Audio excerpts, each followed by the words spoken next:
బహుజన హితాయ బహుజన సుఖాయ మాట్లాడుతున్నది చింతలగారి Venkataswamy, contested MP Chevella మరియు Hindu BC మహాసభ తెలంగాణ రాష్ట్ర ప్రధాన కార్యదర్శి. బహుజనుల యొక్క ప్రవర్తన ఏ విధంగా ఉండాలి అనేది ఈరోజు మీ ముందు ఉంచదలుచుకున్నాను. నాకు తెలిసిన నా అనుభవమైన విషయాలు. మరి బహుజనులు చాలా పార్టీలలో సమ్మిళితమై ఉన్నారు. కొంతమంది ఆధిపత్య వర్గాల కుట్రలకు కూడా మన బహుజనులు గురవుతున్నారని సిద్ధాంతకర్తల యొక్క ఆవేదన.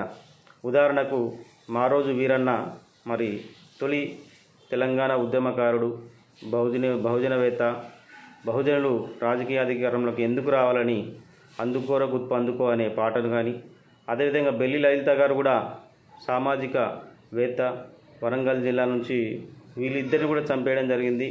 అదేవిధంగా మనకు ఊహ తెలిసినప్పటి నుంచి మహబూబ్నగర్ జిల్లాలో కూడా ఎర్ర సత్యమన్న ముదిరాజ్ అతను కూడా చంపడం జరిగింది. మరి ఈ విధంగా ఎందుకు జరుగుతున్నాయని ఒక ఆలోచన. ఎవరైతే ఎదుగుతున్నారో బహుజనులను వారిపైన కుట్రలు కొంతమంది ఆధిపత్య వర్గాలు చేస్తున్నారనేది సిద్ధాంతకర్తల యొక్క ఆవేదన. ఈ ఆవేదనను నేను విని మీ ముందు పెట్టదలుచుకున్నాను. ఎవరైతే బహుజనులు ముందుకు వదులుతున్నారో, భావజాలంతో ముందుకు వస్తున్నారో, తెలిసి తెలియని జ్ఞానం లేని కొంతమంది బహుజనులను ఉపయోగించి వారి యొక్క మాటలతో, వారి యొక్క చేతలతో మిగతా వారిని కించపరిచే విధంగా, అదేవిధంగా ఆర్థికంగా ప్రాణ నష్టం కలిగించే విధంగా ప్రోత్సహించే అవకాశం ఉంది. తరతరాలుగా జరుగుతున్నది. పులే విషయంలో కానీ, అంబేద్కర్ విషయంలో కానీ, అదేవిధంగా శివాజీ విషయంలో కానీ ఇవన్నీ జరుగుతున్నాయి. మనం విన్నవే, కానీ ఎవరు మాట్లాడతలేరు. మరి కొంతమంది మాత్రమే ఆధిపత్య వర్గాలు ఇలా చేస్తున్నారు, అందరు కాదు. మిగతా వాళ్ళు వీళ్ళ బీసీలది కానీ బహుజనులు కానీ న్యాయమైన డిమాండ్ చేస్తే అయిపోతుందని కూడా చాలామంది సహకరిస్తున్నారు. వాళ్ళందరూ కూడా ఆధిపత్య వర్గాలకు కానీ అగ్రవర్ణాలకు కానీ కొంతమంది విశాల హృదయంతో సహకారం అందిస్తూ మాకు కూడా సహకారాన్ని అందిస్తున్నారు. న్యాయమైన డిమాండ్, భారతదేశం బాగుపడాలంటే అందరూ బాగుపడాలనే విధంగా అందరూ సహకరిస్తున్నారు. వాళ్ళు ఏమనడం. కానీ బహుజనులు ఎప్పుడైతే ఆధిపత్య వర్గాలు మన పైన వ్యక్తిగతంగా దాడులు చేసే ప్రయత్నం చేస్తారో, మన బహుజనులను ఉపయోగించుకొని వాళ్ళకి పదవులు కానీ డబ్బులు కానీ ఇతర తాయిలాలు ఇచ్చి విచక్షణ లేకుండా మనవారికే కళ్ళు పొడిచే విధంగా ప్రవర్తిస్తుంటారు. మరి ఇటువంటి విషయంలో మన బహుజనులు భావజాలం నేర్చుకోవాల్సిన అవసరం ఉన్నది. మనల్ని మనం మోసం చేసుకోవద్దు. రాజకీయ అధికారంలోకి ముందుకు రావాలి.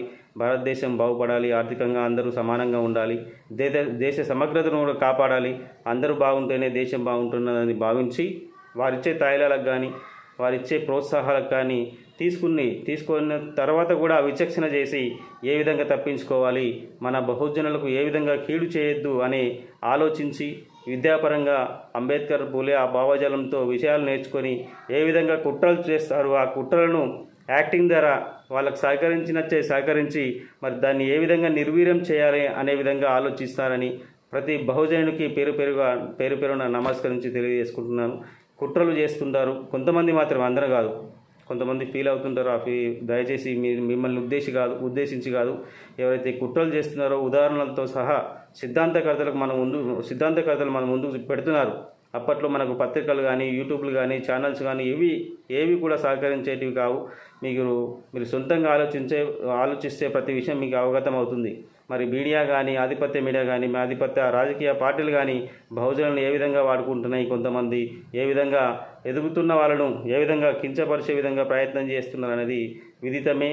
ఉదాహరణలతో సహా చెప్పాను. కాబట్టి ఏదున్నా విచక్షణ అంటే ఆలోచించాలి. ఏది మంచి, ఏది చెడు, మనం ఏం చేస్తున్నారు, మనం ఇలా ప్రవర్తిస్తే ఏమవుతుంది, వాళ్ళకి సహకరించండి. కానీ మీ అవసరాలకో లేకుంటే మీ పదవులకో ఆశ కల్పించినప్పుడు సహకరించండి. కానీ ఎప్పుడైతే బహుజనవాదం ముందుకు వస్తుందో అందరితో పాటు ఎవరి వాట వాళ్ళకి ఇద్దాం.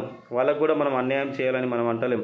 వాళ్ళు అన్యాయం చేసినా మనం మాత్రం అన్యాయం చేయదు. ఎవరి వాట వాళ్ళకి రావాలి, ఎవరి పర్సంటేజ్ వాళ్ళకి రావాలి, ఎవరి రాజకీయ అధికారం వాళ్ళకి రావాలనేదే మన వాదన తప్ప ఎదుటి వాళ్ళని కించపరిచి ఎదుటి వాళ్ళని అన్యాయం చేసి మనం ముందుకు రావాలనేది బీసీలకు బహుజనులకు ముఖ్యంగా ఉండదు. మరి బీసీల కంటే అందరూ గుర్తుంచుకోవాల్సిన విషయం ఏంటంటే బీసీలనుగా బ్యాక్వర్డ్ క్లాస్ అంటారు. బ్యాక్వర్డ్ క్లాస్ అంటే బీసీ = ఓబీసీ అంటే ఇప్పుడు బీసీ అని చెప్పుకునేవాళ్ళు. అదేవిధంగా ఎస్సీ ఎస్టీలు మైనార్టీలు కూడా బీసీల కిందకే వస్తారు. మరి అంబేద్కర్ గారు రాజ్యాంగంలో బీసీ అనే పదం కింద మేము ఓబీసీలము, ఎస్సీ ఎస్టీలకు అదేవిధంగా మైనార్టీలకు బీసీ అనే పదాన్ని ఇచ్చారు. బీసీ పదాన్ని వేరే విధంగా నిర్వచించి బీసీ అంటే వేరే వాళ్ళు అనుకుంటారు. బహుజనులు 90% 90% ఉన్న భారతదేశంలో ఉన్న 90% మందిని బీసీలు అంటారు.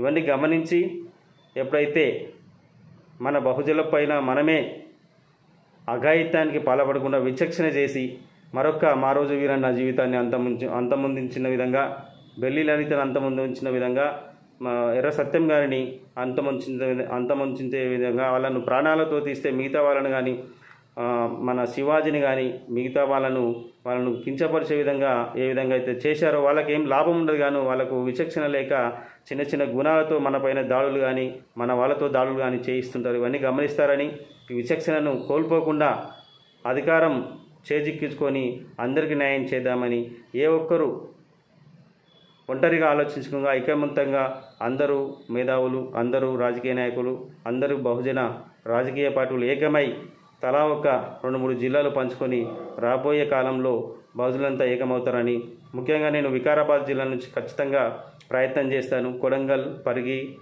వికారాబాద్, తాండూరు నియోజకవర్గాల్లో బహుజనులు ఎవరైతే ముందుకు వస్తారో వాళ్ళకు హిందూ బీసీ మహాసభ వాళ్ళకు సపోర్ట్ చేస్తూ ముందుకు వస్తుందని, నియోజకవర్గాలే కాకుండా సర్పంచులు కానీ, ఎంపీటీసీలు కానీ, జెడ్పీటీసీలు కానీ ఎవరైతే బహుజనులు ముందుకు వస్తారో వాళ్ళు రాజకీయ అధికారం పొందడానికి మేము సత్యాగ్రహాలు కానీ పాదయాత్రలు కానీ చేపట్టడానికి సిద్ధంగా ఉన్నాం. ఎందుకంటే దేశ సమగ్రత ముఖ్యం. దేశంలో ఉన్న వాళ్ళు అందరూ ఆర్థికంగా కానీ రాజకీయంగా కానీ ఎవరి వాటా వారికి దక్కాల్సిందే. ఎవరిది మనకొద్దు, మనది దక్కించుకోవాలి, వాళ్ళది వాళ్ళకి ఇవ్వాలనేదే బహుజన సిద్ధాంతం. అంతే తప్ప మాకే కావాలన్నది మాత్రం కాదని గమనిస్తారని పేరున తెలియజేసుకుంటూ నమస్కారాలు తెలియజేసుకుంటున్నాను. బహుజన హితాయ, బహుజన సుఖాయ. జై శివాజీ, జై పులే, జై భీమ్, జై భారత్.